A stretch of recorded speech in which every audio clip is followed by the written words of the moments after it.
శక్తి media ప్రేక్షకులకు నమస్కారం. నేను మీ విక్రమ్. భారతదేశంలో చాలా దుర్ఘటనమైన సంఘటన మన ఏప్రిల్ 22న జరిగింది. అదే పహల్గామ్ అటాక్. పాకిస్తాన్ ముష్కరులు వచ్చేసరికి మన అమాయకమైన భారతీయులను పొట్టనబెట్టుకున్నారు.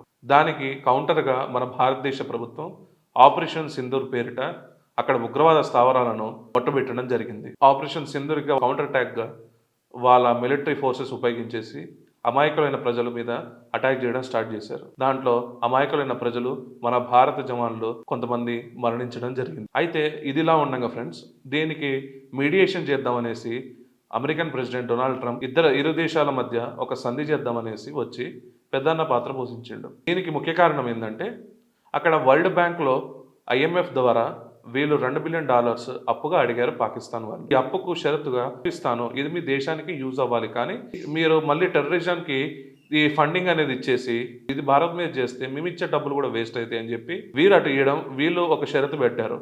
మీరు ఎటు పరిస్థితిలో అక్కడ సీజ్ ఫైర్ చేయాల్సిందే, ఈ అటాక్స్ కౌంటర్ అటాక్స్ ఆపాల్సిందే అని చెప్పి పాకిస్తాన్ గవర్నమెంట్కి ఒక షరతు ఇవ్వడం జరిగింది. అయితే ఈ షరతు విన్నాక అక్కడ డీజీఓ భారతదేశ ప్రభుత్వం డీజీఓకి వచ్చి ఫోన్ చేసి మన సీజ్ ఫైర్ ఆపాయని చెప్తే ఇద్దరు డీజీఓలు మాట్లాడుకుంటూ ఇది కాస్త ప్రధాని దగ్గరికి వెళ్ళేసరికి ప్రధాని మోదీ గారికి ట్రంప్ గారు ఒక హాట్లైన్లో కాల్ చేసి ఇది ఎట్టి పరిస్థితుల్లో ఆపాలి, శాంతిని మనం సూచించాలి. ఓకే, అమెరికన్ ప్రెసిడెంట్ ఈ మాట చెప్పేసరికి సరేలే, మనం మిత్ర సంబంధాలు ఎంతో ఉన్నాయి అమెరికాతో కాబట్టి సరే ఇది నేను పాస్ చేస్తాను, కానీ మాకు కొన్ని డిమాండ్స్ ఉన్నాయి. అక్కడ ఉన్న పాకిస్తాన్ టెర్రరిస్టులు ఎవరైతే హెడ్స్ ఉన్నారో వాళ్ళందరినీ భారతదేశానికి అప్పచెప్పాలి, POKని కూడా మేము మా కాశ్మీర్ భూభాగంలో కలిపేయాలి అని చెప్పేసి భారత ప్రధాని నరేంద్ర మోడీ గారు చెప్పడం జరిగిందని సమాచారం. అయితే ఇదిలా ఉండగా ఫ్రెండ్స్, సోషల్ మీడియాలో ఒక టూల్ కిట్ నడుస్తుంది. ఆ టూల్ కిట్ ఏంటంటే సరెండర్ మోడీ అనుకుంటా ఒక స్టార్ట్ అయింది. అంటే డొనాల్డ్ ట్రంప్కి మోడీ సరెండర్ అయినట్టు మాట్లాడుతున్నారు. అసలు ఇక్కడ యుద్ధం ఎక్కడ జరిగింది సరెండర్ అవ్వడానికి? మనం చేస్తుంది ప్రెసిషన్ అటాక్స్ కదా. ఈ ప్రెసిషన్ అటాక్స్కి యుద్ధానికి తేడా తెలియని కొన్ని మూర్ఖులు సూడో సెక్యులర్స్ వచ్చేసరికి వాళ్ళ బ్రెయిన్ లో ఉన్న చెత్తనంతా మన టీవీ డిబేట్స్ లో పెట్టేసుకొని ఇష్టం ఉన్నట్టు వాగుతున్నారు. అందులో ఒకటిగా మన తెలుగు రాష్ట్రంలో నిన్న జరిగిన సాక్షి టీవీ డిబేట్లో KSR గారు దాన్ని హోస్ట్ చేస్తున్న టైంలో వాళ్ళ BRS అఫీషియల్ స్పోక్స్ పర్సన్ కి రాకేష్ గారు అక్కడికి వచ్చేసరికి ఎంత నీచంగా మాట్లాడారో అంత నీచంగా మాట్లాడారు రాకేష్ గారు వచ్చేసరికి ఒక PhD scholar in civil engineering లో ఆయన PhD చేశారంట. ఆ PhD స్కాలర్ మాట్లాడిన తీరు ఒకసారి మీరే వినండి. బీజేపీ ఆపరేషన్ సింధూర్ అని పేరు పెట్టేసి మొత్తం దేశంలో ఉన్నటువంటి ఎవ్వరు కూడా సింధూరం పెట్టుకోకుండా చేసి పడేసారు సార్. అట్లా చేసి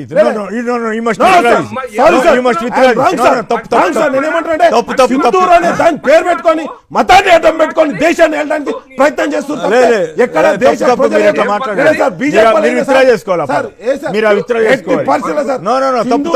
మన సైనికులు చనిపోయారు సార్.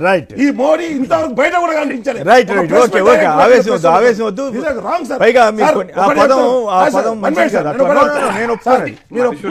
నేను ఒకటి చెప్తున్నా సార్, వివిధ దళాలతో ప్రెస్ మీట్ పెట్టిస్తాడు, వాళ్ళతో క్వశ్చన్లు అడిగిపిస్తాడు.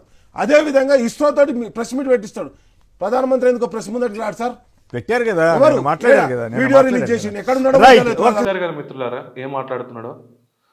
ఆపరేషన్ సింధూర్ అంట బీజేపీ తీసుకొచ్చిందంట. ఆపరేషన్ సింధూర్ వల్ల సింధూరం ఎవరు వేసుకోవట్లేదంట. మన భారతదేశ మహిళల ఐదోతనాన్ని ఈయన కించపరిచిన వ్యాఖ్యలు చేసినందుకు ఈయన భారతదేశంలో ఉన్న ప్రతి మహిళా మూర్తులకు భారతీయ మహిళల్ని ఇంత కించపరిచే వ్యాఖ్యలు ఆ KSR ఆపుతున్నా కూడా ఈయన ఇష్టం ఉన్నట్టు మాట్లాడారు.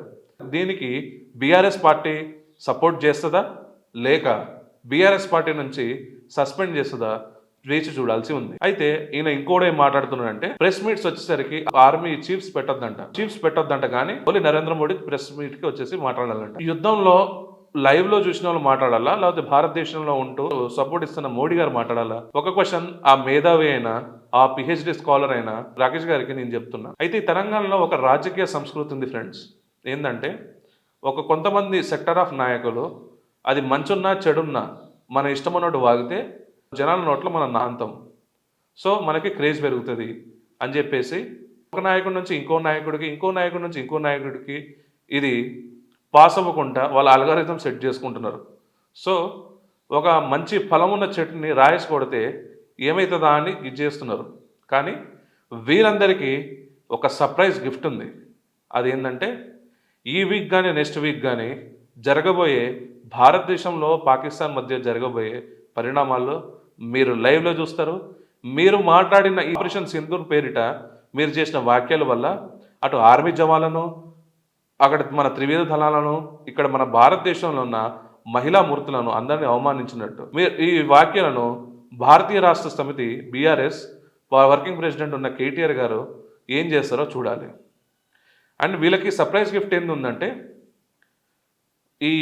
ఈ వారం కానీ ఈ వారంలో నెక్స్ట్ వారంలో ఇండియా పాకిస్తాన్ మధ్య జరిగే ఒక డిఫరెంట్ స్ట్రాటజికల్ గేమ్ మనందరం లైవ్లో చూస్తాం మిత్రులారా. అదేందో నేను చెప్పొద్దు, అది భారతీయ త్రివిధ దళాలు చూసుకుంటుంది. ఆల్రెడీ కొన్ని ఆపరేషన్స్ స్టార్ట్ చేశారు.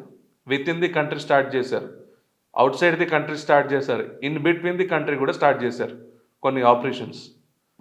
ఆల్రెడీ ఈ ఆపరేషన్ సింధూర్ వల్ల మన ఆర్మీ యొక్క శక్తి సామర్థ్యాల మీద ఒక అవగాహన వచ్చింది. తెలంగాణ రాష్ట్రంలో పార్టీలకు అతీతంగా మన తెలంగాణ రాష్ట్రమే కాదు, మన భారతదేశంలో అన్ని పొలిటికల్ పార్టీస్ వచ్చేసరికి ఒకటే అజెండా మీద ఉంది, అదే నేషనలిస్ట్.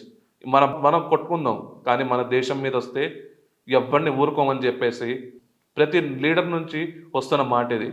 దాంట్లో ఈ రాకేష్ లాంటి వాళ్ళను ఈ ప్రజలు వీళ్ళకి తగిన గుణపాఠం చెప్పాలని అనుకుంటున్నాను friends. TRS party strict action తీసుకోవాలనేసి ఒక జర్నలిస్ట్గా నేను కోరుతున్నాను. అందమైన చరిత్రలో మీరు పాత్ర పోషిస్తారా, లేక ఈ చరిత్రలో మీరు చరిత్రహీనులుగా మారుతారా, అది మీ ఇష్టం. ఇప్పటిదాకా మీరు ఈ వీడియో చూసినందుకు లైక్, షేర్ అండ్ సబ్స్క్రైబ్ చేయవలసిందిగా కోరుకుంటున్నాను. భారత్ మాతకి జై, జై హింద్.